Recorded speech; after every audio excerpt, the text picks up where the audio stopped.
Dentro de las temáticas de actualidad de interés tributario, hoy quisiera conversar con ustedes sobre el tema de la diferencia en cambio para fines fiscales.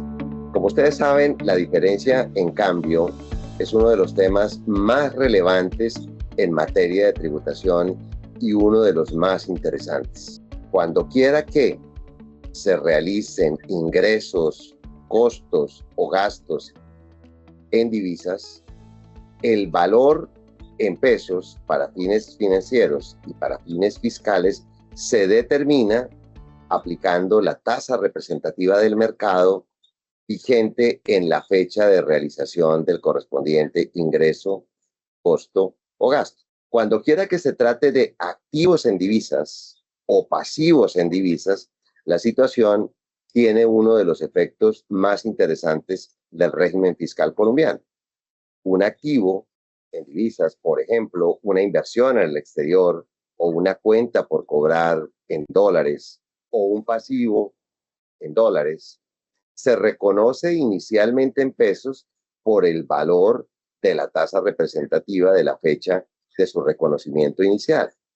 Pero a partir de ese momento, la fluctuación en el valor de la tasa representativa del mercado empieza a tener un efecto de carácter financiero que solo se realiza tributariamente en el momento en el que se enajene el activo o se realice el pago del correspondiente pasivo o se realice la correspondiente cuenta por cobrar. Es decir, hay un efecto diferido en el tiempo entre el momento del reconocimiento inicial, el momento del reconocimiento financiero de la diferencia en cambio y el momento del reconocimiento tributario de la diferencia en cambio. Hoy quisiera conversar con ustedes tres temas relacionados con la diferencia en cambio de manera muy concreta, porque son temas que generan debate y que requieren un análisis y sobre todo una toma de posición.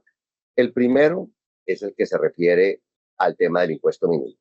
La diferencia, en cambio, puede afectar el cálculo del impuesto mínimo en la medida en la que se realicen ingresos financieros que estén sometidos al impuesto mínimo y posteriormente se realice un ingreso tributario que sea sujeto de una segunda tributación en relación con el mismo efecto. Tema muy complejo sobre el cual todos hemos tenido que trabajar y discutir y que las decisiones y sentencias hasta el momento definidas no han solucionado de manera clara.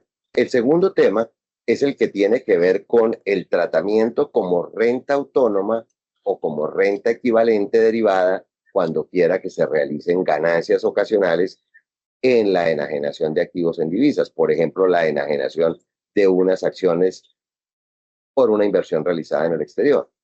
Hay un cálculo que es el de la utilidad en la venta y un cálculo separado de acuerdo con lo previsto en el artículo 288 del Estatuto Tributario, que se denomina el efecto de la diferencia en cambio.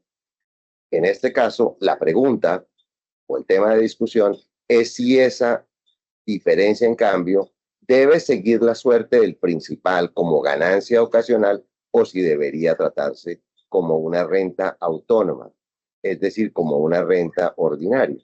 El tema naturalmente es la diferencia entre la tarifa aplicable a la ganancia ocasional del 15% y la tarifa general aplicable a la renta ordinaria en la gran mayoría de casos del 35%. Y finalmente, el tema también es relevante cuando quiera que se hable de costos y gastos que por razones fiscales de norma especial no son deducibles.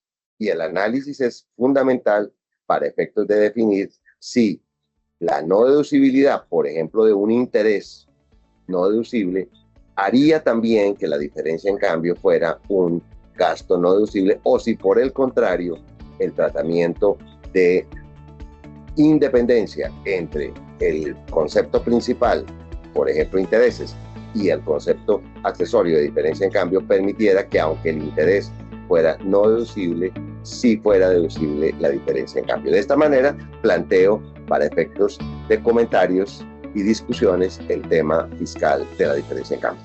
Muchas gracias.